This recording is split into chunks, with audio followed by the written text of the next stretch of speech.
हेमंत सोरेन वापस से मुख्यमंत्री पद की शपथ लेने जा रहे हैं, लेकिन अकेले।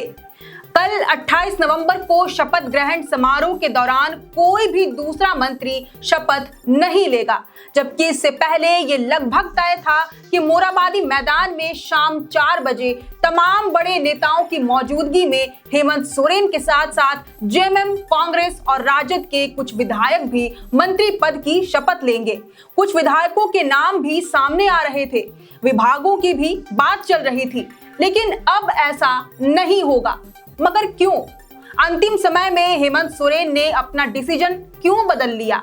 क्या मंत्री पद के फॉर्मूले को लेकर पार्टियां हेमंत सोरेन के फैसले से नाखुश है? आज हम इन्हीं सवालों पर चर्चा करेंगे। जोहार, आप देख रहे हैं लोकतंत्र 19 और मैं हूं आपके साथ अंशु। झारखंड विधानसभा चुनाव में इंडिया गठबंधन ने शानदार जीत दर्ज की। 81 में से 56 सीटों को अपने पाले में करके रिकॉर्ड बना दिया। इस बार के चुनाव में जेएमएम, कांग्रेस के साथ साथ राजद और सीपीआई-एमएल ने भी अच्छा परफॉर्म किया।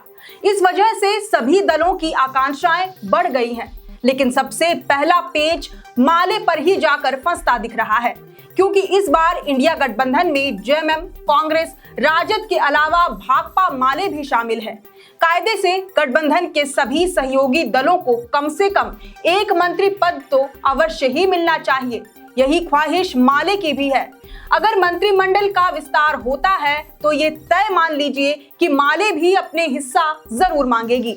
भाकपा माले के कोटे से फिलहाल अरूप चैटर्जी के नाम की चर्चा सबसे ज्यादा है, जो कि निरसा से विधानसभा का चुनाव जीते हैं। लेकिन यहाँ दिक्कत ये भी है कि वह फॉरवर्ड कास्ट से हैं, जबकि जातीय समीकरण को साधते हुए 12 सदस्यीय मंत्रिमंडल में अगड़ी जाति से मात्र एक ही विधायक को जगह दी जाती है, और इस जाति से भवनाथपुर के जेएमएम विधायक अनंत प्रताप देव और महागामा से कांग्रेस विधायक दीपिका पांडे सिंह का नाम सबसे आगे चल रहा है। माना जा रहा है कि ये दोनों ही प्रबल दावेदार हैं। हेमंत सोरेन की पूर्व सरकार में दीपिका पांडे सिंह को कृषि मंत्रालय सौंपा गया था।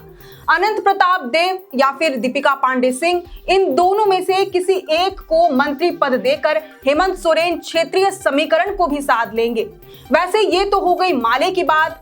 दूसरा बड़ा कारण कांग्रेस को माना जा रहा है। दरअसल सूत्रों का मानना है कि कांग्रेस में मंत्री पद को लेकर अब भी पेच फंसा हुआ है। इस संबंध में हेमंत सोरेन कल बुधवार को राहुल गांधी, मल्लिकार्जुन खड़गे समेत कांग्रेस के आला नेताओं से मिलने पहुंचे थे, जहां उन्होंने मंत्री पद को लेकर भी बात छेड़ी। लेकिन माना जा रहा है कि पार्टी में अब तक कुछ भी क्लियर नहीं हुआ है। बता दें कि चंपई सोरेन की 5 महीने की सरकार में जब मंत्रियों का नाम सामने आया, तब कांग्रेस के ही नेता खिलाफत करने लग गए थे। विरोध स्वरूप उन्होंने खुद को सर्किट हाउस के कमरे में कैद कर लिया था। उनका कहना था कि कांग्रेस के दूसरे विधायकों को भी मंत्री बनने का मौका मिलना चाहिए। और तो और, जो हेमंत सोरेन की पिछली सरकार में मंत्री पद पर थे, उन्होंने ठीक से काम नहीं किया, अपने विभागों का निर्वहन उचित ढंग से नहीं किया। जरूरत पड़ने पर वे मौजूद भी नहीं रहते। उनका फोन भी कई दफा स्विच ऑफ रहता है। हालांकि काफी मान मनौवल के बाद आखिरकार उन्होंने अपनी जिद छोड़ी, लेकिन इस शर्त पर कि अगली सरकार में उन्हें भी मौका दिया जाएगा। इसके बाद जब हेमंत सोरेन ने कमान संभाली, तब उन्होंने कांग्रेस कोटे से 2 मंत्रियों को लेकर बड़े बदलाव किए। दीपिका पांडे सिंह और इरफान अंसारी को पहली दफा कैबिनेट में जगह मिली। इस बार भी इन दोनों नामों को शामिल किया जाना लगभग तय है। हालांकि कांग्रेस कोटे के अन्य मंत्रियों को लेकर अब भी कुछ क्लियर नहीं हुआ है। वहीं आरजेडी भी अपनी शानदार परफॉर्मेंस के लिए एक से अधिक मंत्री पद चाहती है। ऐसे में इंडिया गठबंधन के सहयोगी दलों की आकांक्षाओं का मान रखना हेमंत सोरेन के लिए कठिन होता जा रहा है। इसके साथ ही जातीय और क्षेत्रीय समीकरण को साधना भी उतना ही महत्वपूर्ण है। अब देखना होगा कि क्या हेमंत सोरेन इस बार अपने सहयोगी दलों को संतुष्ट कर पाएंगे या फिर मंत्री पद को लेकर रूसना मनाना चलता रहेगा। वैसे इस पर आपकी क्या राय है, ये हमें कमेंट करके जरूर बताएं। अगर आपको ये वीडियो पसंद आया हो तो इसे जरूर से लाइक और शेयर करें। हमारे चैनल लोकतंत्र 19 को फेसबुक पर फॉलो और यूट्यूब पर सब्सक्राइब करना ना भूलें। हमारा एक और चैनल है द ग्राम सभा, उसे भी जरूर से फॉलो और सब्सक्राइब कर लें। फिलहाल लेते हैं अलविदा। जोहार।